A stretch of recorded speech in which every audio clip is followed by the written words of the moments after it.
Hi, I'm Michael Smith for Nevada Trails. Today we have with me is Whit Landvater with Balloon Nevada. Thank you for coming, Whit. You're welcome, Michael. Thanks for having me. I had the pleasure of taking a balloon ride for my birthday back in October, and it was such a wonderful experience that I brought Whit here to tell people more about it and hopefully do the same thing and have a balloon ride. I understand you brought some pictures. I've got quite a few, actually. Yeah. Let's see what you got. Okay. Well, you know, we start down in the Carson Valley is where we fly our balloons. We launch from different locations around the valley based on the winds. And I believe the day that you flew with us, we launched from the Carson Valley Country Club, didn't we? Yes, we did. It was pretty cool. And it's a great place to fly from because we're down in the valley. It's the coolest part of the valley, and it's the prettiest. It was very early, and we were shooting I was filming some of this or taping, and we did the sunrise as he's blowing up the balloon. We call that inflating the balloon. Oh, inflating the balloon. We don't like to say blowing up the balloon. But inflating the balloon. And it was absolutely beautiful between the deer on the golf course and the mist, and you were probably busy, but I was just having a great time before we even started. Well, you know what? I'm busy, but I'm never too busy to not enjoy it. Mm-hmm. And that's why we still do it. You know, mm-hmm. After 30 years, it's so enjoyable, and that's why we're here. You know. Well, I tell you though, it was you lifted that balloon ride up. It was so quiet that you could almost hear your heartbeat, and mine was beating fast because it was so exciting. Mm-hmm. And then you dropped down just to show us how safe it was, and you landed like on a dime, and you picked it back up, and I was like, "Wow!" Again, you did it again just to show how accurate we were doing, and it was just my fiancée Deborah and I. She was with me, and it was just fantastic. And quite frankly, it was one of the best things I ever did because one thing I mentioned in my previous younger life, I used to parachute, and it seemed like when I'm parachuting the last 3 or 4 minutes, when your chute's open, you're floating down. Well, with Whit's balloon, you have an hour. You're floating for an hour. That main jazz. Oh, at least. And we're looking like at this photo here, where you've got the burners ahead above us, and with the exception of the noise of that burner, it's almost like being under a parachute. Well, I tell you, I thought that burner was exciting. It has that sound. Oh, it's got some sound, and there's a little bit of sound to it. There's a lot of power to it. And, yeah. About 24 million BTUs each one of those burners. Oh, geez. So with that heat, we can climb pretty quick, and it works pretty good putting on the brakes. So. Well, one thing I remember from the balloon ride is at one point you took us up pretty high. Well, we try to do that on every flight. A lot of the folks come out here, they want to come to Lake Tahoe. Or maybe they just, some people do come to the valley or Reno or what have you, but they all want to see the lake. And I think we've got one of the best views of the lake going. Sometimes it's like you can't see the forest for the trees sometimes. Mm-hmm. Same with the lake. When you're flying on the lake, it's just a gray piece of matter under your feet, basically. Wow. And but from a distance from where we are, we get great views. Plus the sun to our west, it lights that water up nicely. Well, here right now we have a picture of. That's right down there by the Carson Valley Country Club. Well, that's where we took off. Right up the river. Yeah, you betcha. That was very. This was taken last fall, which is a great time to fly, and it's not really a bad time.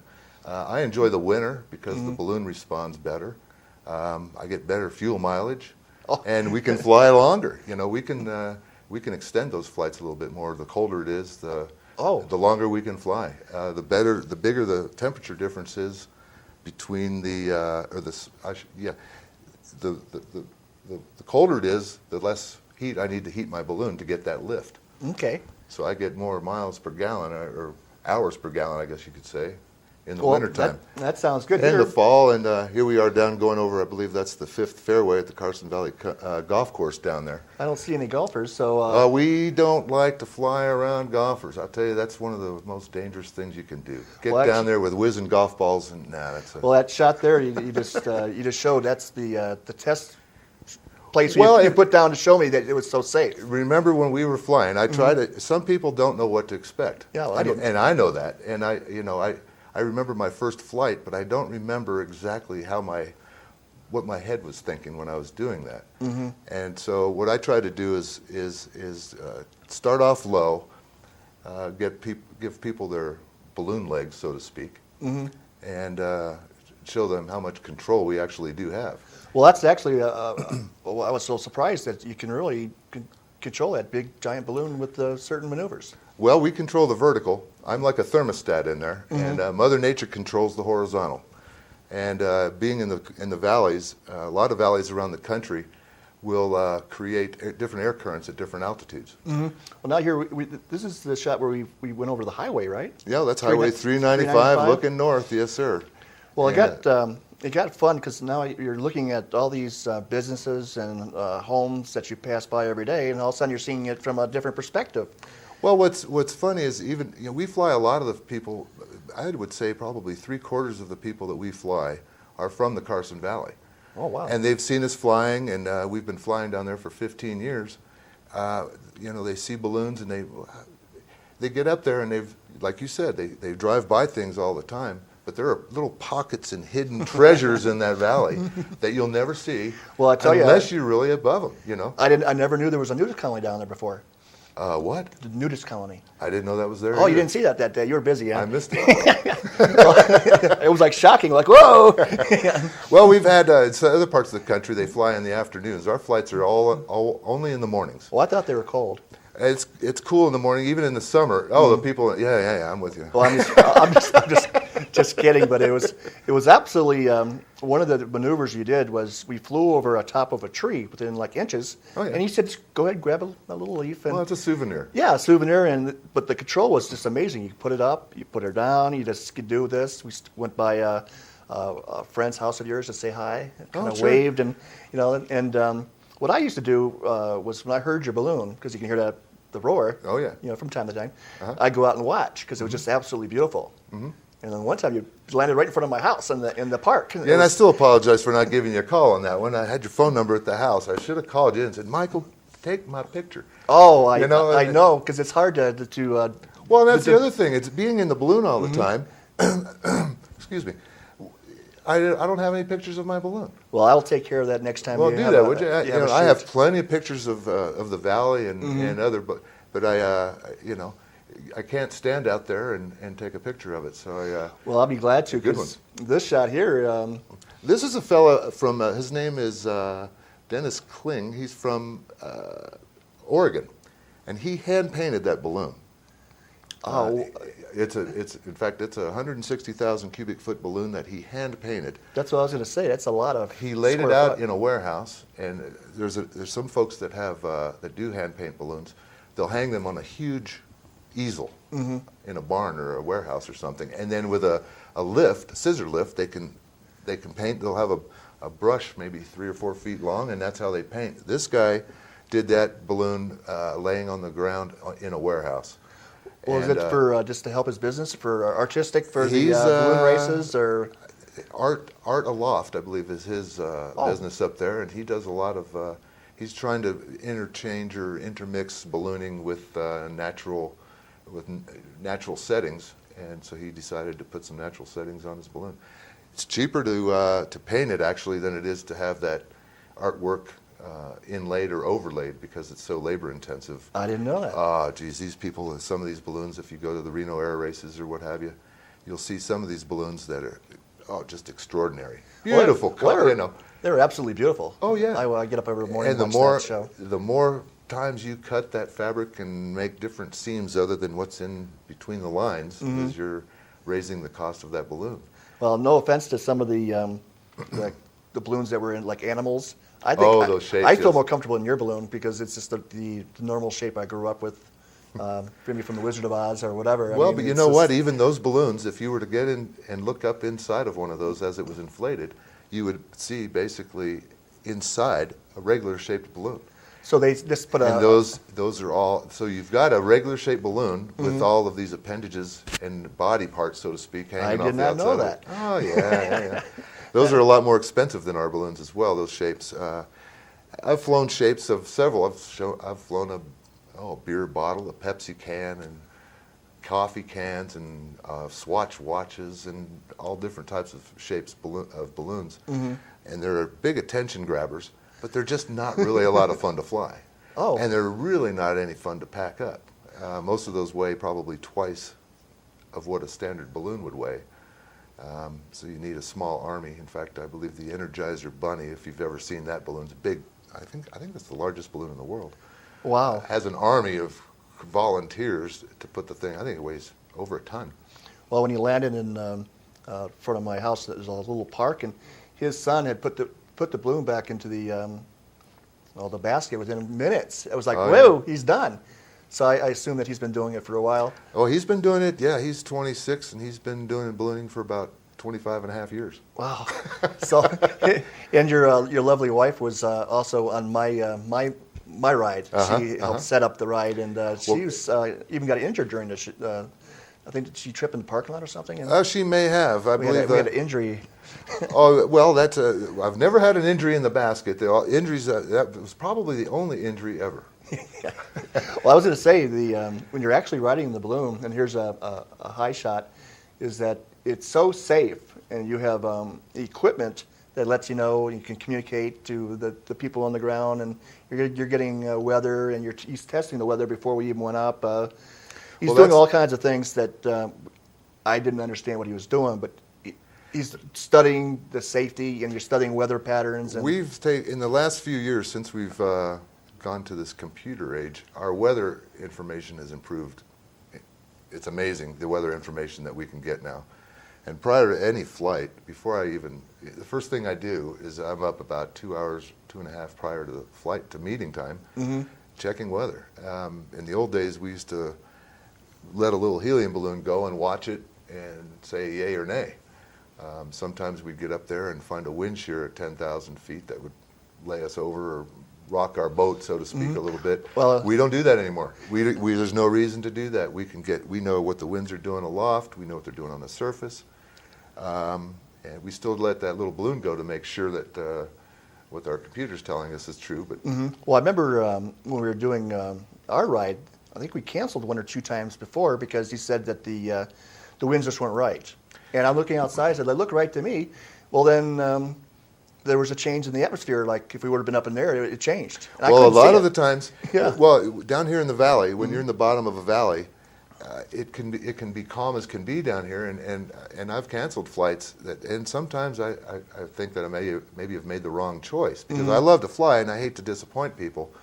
But we have a saying, it's better to be down here wishing you were up there than to be up there wishing you were down here. Yeah. Well, I just saw a photo of Lake Tahoe go by. And I must tell you, we were pretty high up when we got up to look at it. Oh, yeah. Well, about how high was that? Well, that picture, I believe, was taken at about 10,000 feet above sea level. Now, that's we started about 4,700 feet. Because you don't think of balloons, at least I didn't, that would be up that high. And I absolutely couldn't believe that we were able to watch Lake Tahoe. Oh, yeah. It was beautiful, and I highly recommend doing it just for this site alone.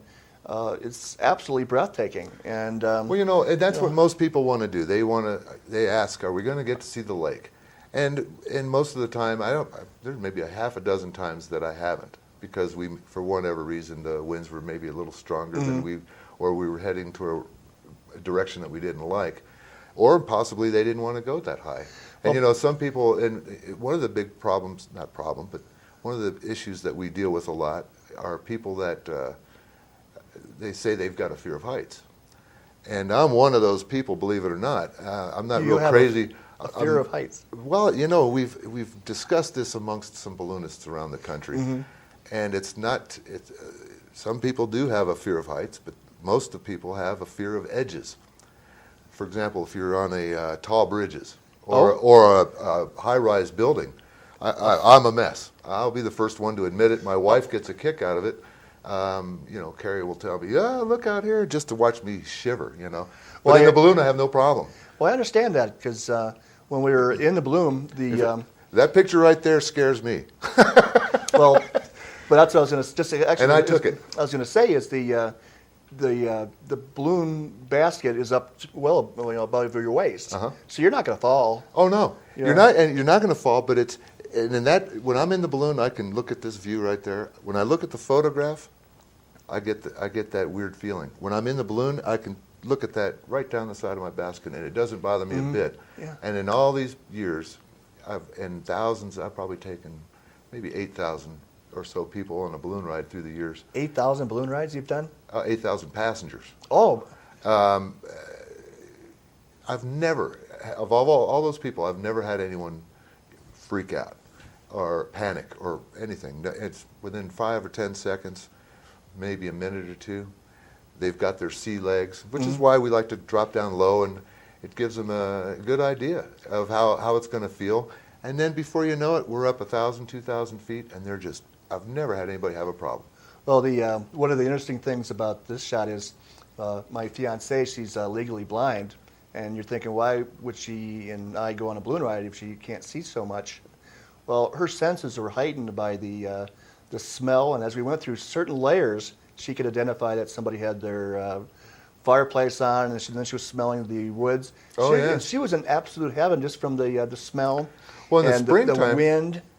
You know, and that was her balloon ride. It wasn't that she could see, because she was making up things. And I've taken a couple, 2 or 3 blind people with me. Yeah. And one fellow would take photographs of everything and then take them home, enlarge them on his computer, and then he could actually see once they were enlarged. He could see what he was looking at. But where you're talking about these senses, you can get up there and, like you said, you smell the fireplaces and the pine needles. In the springtime, we get the wildflowers that bloom up in the hills, and the air from comes off of these mountains will carry that scent of these flowers. And I don't know what type of flowers they are, but I'll tell you what, it's one of the best odors you'll ever experience. If somebody could bottle that, you'd make $1 zillion. Well, I'll tell you, I was going to ask you, is what time of year is that? Is that something it's coming up soon? It should be coming up right around. It's a springtime that I've always noticed it. And it lasts for a few days. I don't know exactly. It's up to Mother Nature as to when she's going to release those. So if you want to take a shot at a balloon ride for the spring flower, take a shot and see if we can get it. Check at balloonnevada.com. When I smell those flowers, I'll put it on my website. How's that? Well, I can see it because we were picking up a lot of things. And this spring smell you're talking about comes from like Southern California, or? No, I don't believe so. I think it comes from up here in the high meadows, maybe in Hope Valley, up in that area, and maybe even Tahoe. But we get a drift that comes down that valley out of Woodford's, Markleyville, in that area, typically in the mornings. A nice push to the north, and it's always in the north breeze that I smell it. So I'm going to guess they're coming out of Hope Valley someplace. Oh, wow. One time down in Albuquerque, I was flying when it was the day after 2 days maybe after Mount St. Helens erupted. And I was flying in the valley in Albuquerque, and it smelled like someone had just cut a fresh pine log with a chainsaw. Oh, wow. And I didn't know what was going on. Well, that night on the news, I discovered that the weather, they said the smoke and everything from Mount St. Helens had come through there, and that's exactly what I was smelling. From the pine trees that had been mowed down up there in Mount St. Helens. That was when your younger days, when you used to be in the competitive races or something like that? Or? Well, I never were a big competitor. We used to go to a lot of the balloon events. We traveled all over the balloon events. I'm not much on competition. If it comes between winning a race or having fun, I'm going for the fun.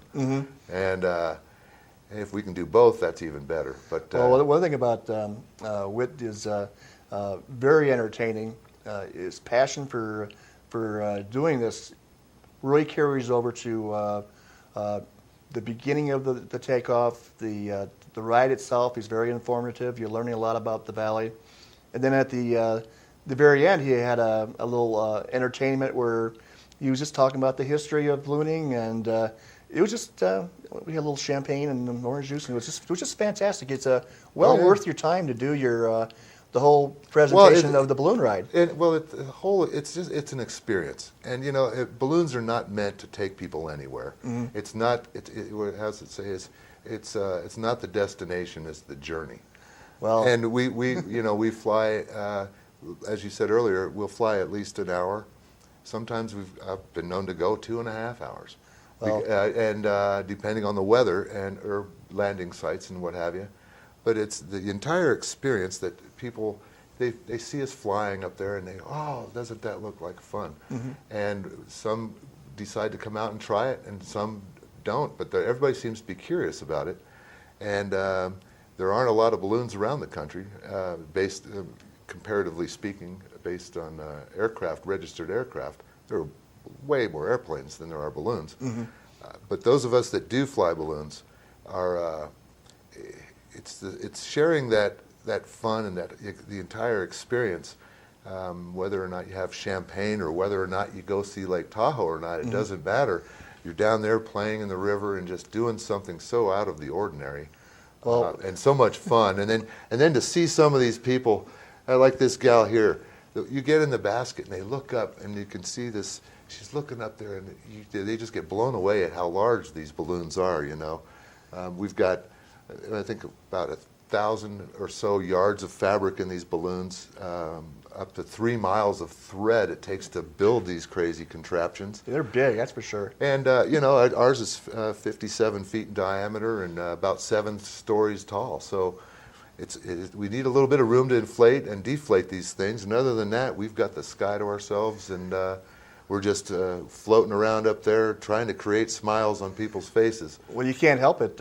We also wanted to say is that when it was time to land, Whit found a cul-de-sac, and I swear that there was an actual crack in the concrete, in the concrete, and that it was an X. And he landed that balloon right on the X, and I was thinking, did he do this on purpose? And I think he did. He landed it exactly. He has that. Well, kind I was of control. aiming for it, but I wasn't aiming for it from the very beginning. See, those people will ask me all the time, Whit, where are we going to land? And I can guarantee one thing: it'll be on Earth. Yeah. Other than that, I'm not exactly sure, but we have a ballpark estimate. And then in the valley, we have these winds that carry us in different directions at different altitudes. Well, it can be a little which is what challenging. Makes it so much. That's what gives us our steering. Well, I also liked the part when we were flying over some of the ranches where we had to was it Osage Ranch or what? No, a llama. Oh, there's a few llamas down there. The Paca Ranch. Then there was a ranch had donkeys, and you're seeing them as clear as day, and it's just things that you've been, like I said, drive by there and you never see, and all of a sudden that's there and that's someone's life, and you kind of feel like you're just taking, your senses are overwhelmed. You're taking everything in that you're seeing in a whole new, and it's so beautiful. Well, even getting up above the trees, it just it's a perspective that we're not used to. I mean, we're ground dwellers as a being human that we are. We live on the ground and we're supposed to stay on the ground, and that's what we're used to seeing day in and day out.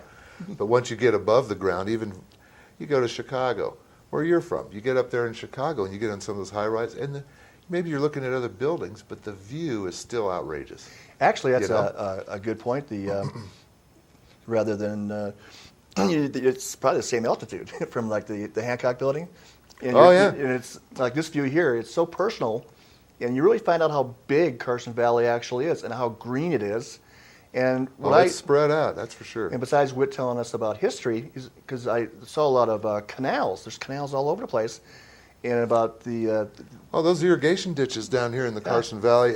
I was told they were dug back in the 1800s by the Chinese that were working up in Virginia City and San Francisco and all that. Those canals have been there for that long. Well, they're big. You don't see. I mean, a ditch is a ditch, but when you get up above the ground and you look and you can see the network of waterways and how it all works, you can't see that from the ground. No, I didn't. You can't see the people people say, well, look at those crop circles out there. Where did those come? Yeah. Well, they've been there forever. When you're that close, they're just alfalfa. You can't tell they're circles. I think there'd be a couple times coming down Kingsbury Grade, I saw the circles in the distance, but Yeah. not like this. I mean, there's a picture. I think that's at Bentley's property right there. Yes, that's Bentley's place. And he has a whole bunch of them. And they're really just beautiful. They're beautiful, but they're we call those PZs, prohibited zones. Well, that's these ranchers out here. They've got their crops, they've got their livestock, and it's their property. A lot of the landowners here are more than happy to have us land on their property. Mm-hmm. They welcome us with open arms, and we always have a bottle of champagne as a thank you for them. But the ones that don't want us on their property, and there are plenty of those as well, That's one of the reasons we change our launch sites all the time, is because we don't want to land on these guys. We know who they are, and we know we don't want to land in a field full of cows. We don't want to land with ostriches or emus or alpacas. Well, you were very respectful of the of the animals too. Well, basically we're trespassing every time we land a balloon somewhere. I try to land on public roads, streets. If I can land it in a public park or somebody's private property. I've got a series of landowners that we shoot for. We try to land on grass. I think I have a picture here of me landing on grass. It's not much grass, but being here in the valley, most of the green that we have is it takes a lot to keep what's green. It takes a lot to keep it green. Oh, now how's that, huh? That's absolutely perfect. That was. I missed Lampe Park, but I did get on the grass. But we laid it out on the street right there. But we don't want to go out and tear up somebody's alfalfa. And then back east, you have folks that have cornfields and wheat and what have you. You go over to Napa and you've got those grapes. I'll tell you what, you go through somebody's grape crop and you're in trouble. So, well, I tell you though, I was very impressed of how you took care of people's property, and it actually people when you landed in the park across from my house. People come out and take you pictures and posing, and you stayed longer because kids. They bring out their kids. Here, hold my kid, and they take a picture of him with a balloon. And then one kid, when he landed in the cul-de-sac, he brought out his balloon to show you his balloon, and he was like, "I have a balloon too." He was like, 4 or 5. People are always inquisitive. They've got questions. I had a child ask me one time. He asked me, he says, "Sir, if I threw a Coke can up into that balloon, would it float?" Well, you think about it, that's a good question. Well, that's a great question. So people, they don't know what's going, they don't know what to expect, and they don't know how we operate. They're more than welcome to come out and ask questions. We're there to, and that's part of the thing, especially with younger kids, Whether they go on to become balloon pilots or not, doesn't matter.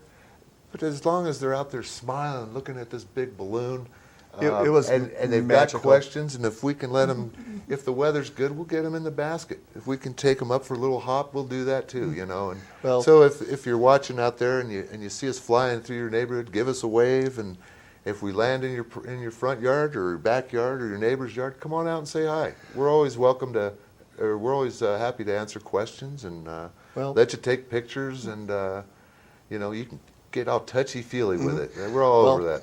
Well, thank you, Whit, for joining us on Nevada Trails, and give them a call, and it's well worth your investment. Thank you. Thanks, Michael.